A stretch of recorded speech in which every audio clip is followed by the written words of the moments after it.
Louis XIII is the king of cognacs. Therefore, Louis XIII deserves a tasting like no other. And I would like to take you through the different steps I would like to advise for a proper tasting of this caliber to take place. It took 100 years to make, and right from the start with the color, you can see the viscosity with the tears and the brilliance which is making Louis XIII standing from the others.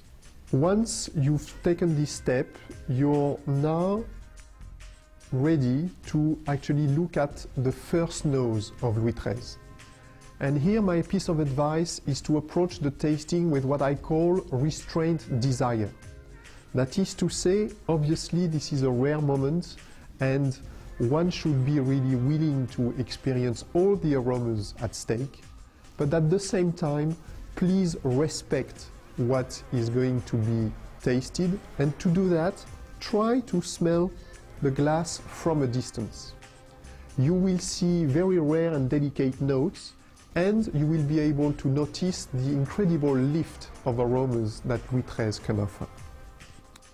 Once you have done this first nose, you are then ready to come closer to the glass, where you will see a very different layer of aroma.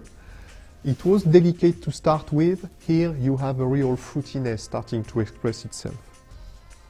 Then smell the glass again, a third time, coming deeper in the glass this time, where you will see all the sheer opulence of Louis XIII expressing itself. The other benefit of taking time for the different noses and smells to be enjoyed is to actually also prepare yourself, your body and your palate for the tasting experience. Same piece of advice for the first sip. Try to take a tiny amount in mouth.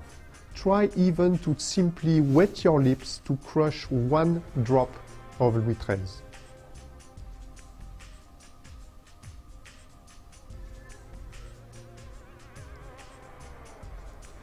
By doing this, we think it's a real opportunity to actually see the density, the thickness, the texture of Louis XIII, which is like no other.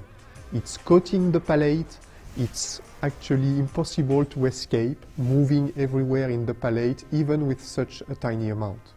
And you will see how velvety it is, but also how elegant and discreet it can be at the same time, like lace.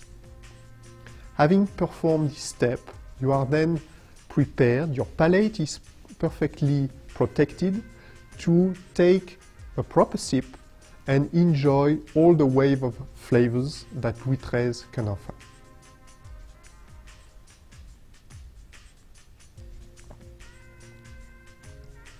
You have here all the ornaments coming from the great amount of eau-de-vie, to a number of 1200, that the assemblage of Louis XIII does contain.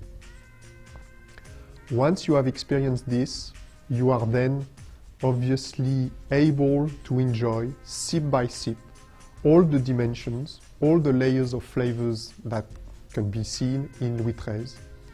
There are many to describe. They are all impossible to see at once. And that's something that you should all remember, that Louis XIII, because it's taken a century to achieve, is larger than us, its story, its flavors, and most importantly, and I will conclude by this, its persistence. The length of flavor of Louis XIII is renowned to last 1 hour, and all the sips you're going to take are going to help you to realize how this length of flavor can express itself, and this is going to prove to you that Louis XIII is a tasting like no other cognac. This is why it's been called the king of cognacs since 1874, now for 134 years. Enjoy the tasting.